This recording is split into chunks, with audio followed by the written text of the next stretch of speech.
জলটাকে বার করবে। ধীরে ধীরে নেড়ে চেড়ে জলটাকে সুন্দর করে শুকিয়ে নিতে হবে।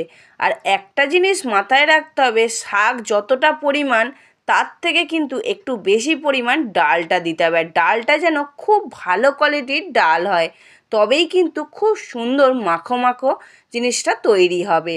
এবার আমার এখানে ডাল আর শাকটা খুব সুন্দরভাবে সিদ্ধ হয়ে গেছে। আমি গ্যাসটা অফ করবার আগে বেশ কিছুটা পরিমাণে নুন দিয়ে দিলাম আর দিয়ে দিলাম কাঁচা সর্ষের তেল দিয়ে ভালো করে খুন্তির সাহায্যে এইভাবে মিশিয়ে নেব। নিয়ে কিছুক্ষণ ফুটিয়ে নিয়ে গ্যাসটাকে আমি অফ করে দেব। কচি কচি লাউ শাক আর মুসুরির ডালের রেসিপিটা আমার তৈরি হয়ে গেছে।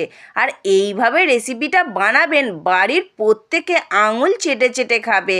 আমার মেয়ে যে বলছিল লাউ শাক খাবে না, সে বলছে মা আজকে আর একটু ভাত দেবে।